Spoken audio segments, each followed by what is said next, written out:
Hello. Hello, Welcome to Sunday Snacks with Ellie. and Sam. Yeah, and that's not Sunny Snacks, it's Sunday Snacks. Sunny Sunday. Sloppy speech. Sloppy speech.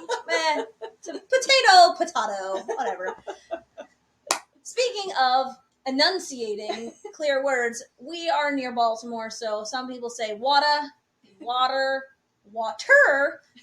variety of different ways of saying water. H2O. H2O. If we're looking at the periodic table of elements and all the things. What we're here to talk about today is water. And I know that I've had, since I've lived in my house currently, in 4 years, I've lost my water more times than the fingers and toes on my body. And that's saying something in a very small town of no more than 15,000 people, that I've lost my water supply. And I'm on the city water supply more than 20 times. And at least 3 of those times were within the first 6 months of me moving in. And it was because the pipe out front of my house broke. And how long were you without water? I was without water for 72 hours. Wow. Yeah. So that's a challenge. Yeah. So, and it wasn't necessarily because by the time the water got back on, it wasn't necessarily clean. Right. Like, it has to run for a while. Yeah. I had it back within 48 hours, I think. I can't quite remember, but it boiled out to, we still had brown water-ish for a couple days. Yeah. And that was because they put brand new pipes, which was nice. Yeah. Because they were old pipes that needed replaced.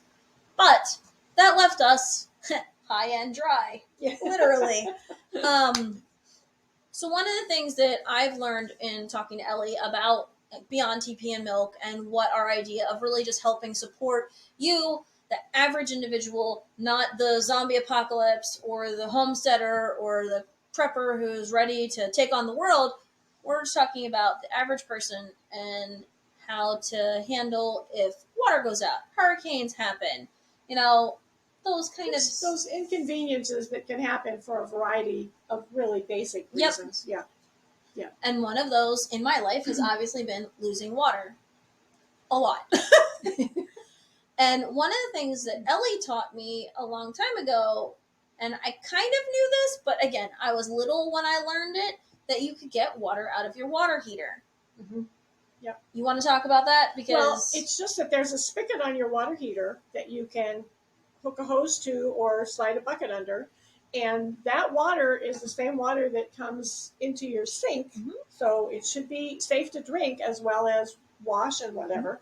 Mm-hmm. And most people, I have a small water heater here, but most people have 50-gallon or 100 gallons. I think I have something. A 50-gallon one in our house. So that's valid water. Mm-hmm. Also, I was telling Sam that I just recently read.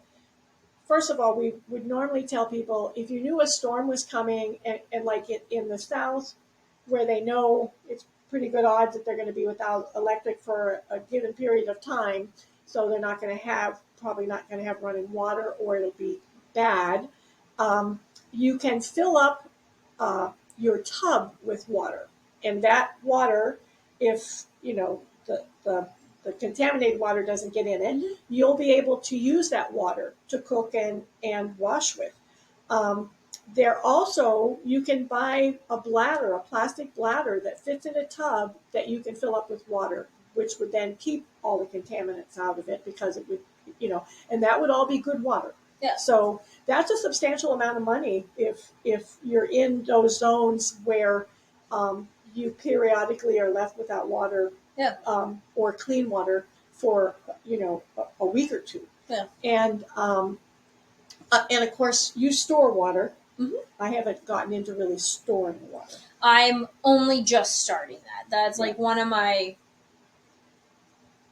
baby projects, because I have chickens. So one of our big things is like, if we lose water, what am I going to do to take care of my livestock? So at the end of the day, if they haven't blown away with ours. Yeah. Knock on wood. Yeah. But yeah. The idea is I want to do rain capture. and therefore have rain barrels next to my chicken coop in order to be able to utilize that kind of water That's an for them. excellent idea. And I mean, the great part is they can use gray water. It's not going to hurt them because they are livestock. They're used to it. It's not going to be contaminated because we don't use anything. It'd be nice, obviously, if I could get a better filtration process on it. But right now, they're chickens, and the runoff's coming directly off a flat roof. And in essence, if you have enough of it, you can boil it or use it for cleaning. Washing your hands and face or whatever, because it should be good water as far as that goes. And growing up where I lived in Lancaster County, Pennsylvania, we would lose water because we were on a well a lot when we would have electrical storms in the summer. And it's really inconvenient when it's hot out. You've already don't have air conditioning. And even though you might have your fans on and everything, it's still hot. You might want to use a sponge bath or something. That was always one of the things for me growing up, that we knew there was a storm coming. You always filled the tub. So for those of you that don't know that, I mean, it's a great way, to flush your toilets even. Fill the tub up, and then you can still use your toilets with ease, and you pour the water directly from a pitcher into the toilet to have everything flushed down with ease. But that's some of the stuff. Which is really something that lots of people don't know, that you can just take a pan of water and flush your toilet. Which makes life a lot easier if you're stuck in your house for several days, and especially if there's more than one person. I can't imagine that with all of my family. That would be awful. Everybody go poop and then we flush. No different than being in a latrine campaign. Right. But one of the other things that I learned from Ellie, which I thought was really interesting, and I often forgot about, but my grandmother did it instinctively, and I never put two and two together until you brought it up. If you are cooking and you are without water, one of the things you can do is use the water in your canned goods. You want to talk a little bit more about that? Because it baffled my mind when you said it. I'm like, oh. Well, we don't think sometimes, but one of the reasons preppers encourage you to have canned goods on hand is if your water supply gets low, you can drink the juice that's in the green beans or anything like that, or use it to cook with, rather than using your drinking water. Maybe your mashed potatoes taste a little different, but if you're hungry, it'll be fine. It'll all be fine. All goes the same place. But all of that is additional liquid to add that you can swallow. It's safe to drink. And a lot of people don't think of that as being an important part of your water supply if it extends beyond what you have stored at your house to use. And that's, I like soup. So say in the winter, instead of, even though I might not have my electric out, I could use the liquid from a can of soup, not a can of soup, a can of corn to add to the liquid that I'm already making in my soup stock. Right. So it's just one more thing to think about, because I know when I make stuff like chili, I pour the beans out in a strainer and I clean them off with fresh water. But if I was in a pinch, that now became my liquid. Right. So that works out really well, but I hadn't really thought of that as a long-term solution if we really ever needed it. And now that's one of those go-tos in the back of my mind. Exactly. And then in addition, if you in your go bag you have life straws or something like that, those are all things that you can utilize if there's water anywhere near you, because it will clean the water so that you can drink it. Also, I think it's important to note that I don't remember the exact amount. I'll look it up, but I believe a tablespoon or something of Clorox in your water will clean a gallon of water. It might be less than that. As a tablespoon seems like a lot. Well, your household bleach is only 5% or something. Yeah.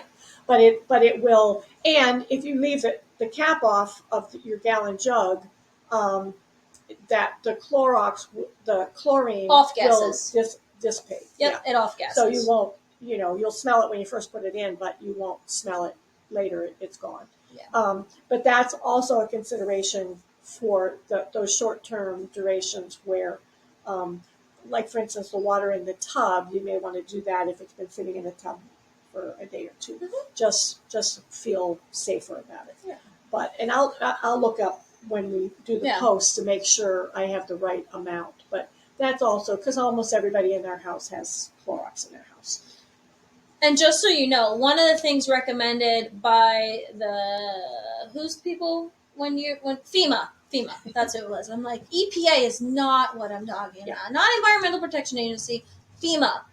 FEMA recommends that you have a gallon of water per person per day. And that includes pets too. So think about that when you're looking at long-term storage plans or long-term water solutions.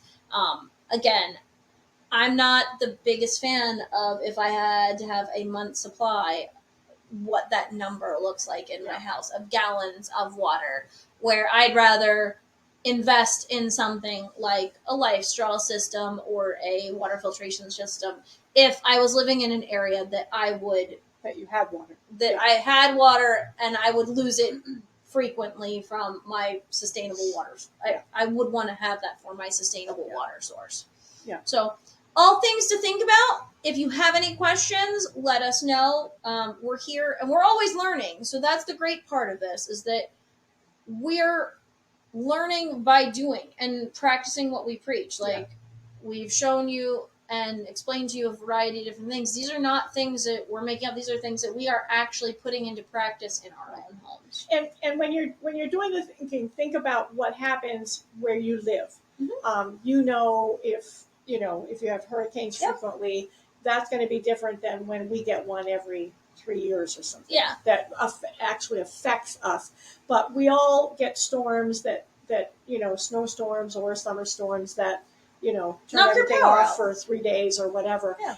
So starting out, just like with the 30-day food supply, starting out, just think of it in terms of 3 days to a week. Yep. Don't make yourself crazy fretting over it. Just start thinking of ways that starts to set you up and looking around your house and saying, we could put water in this sink and we could put water in that sink and in the tub and we would be prepared then. And none of that's wasted. I mean, you can use it, and if you don't need it, then you can put it down the drain. Yeah, or water your houseplants with it. So exactly. Enjoy. Have a great one. Thank you. Plan ahead. Plan ahead.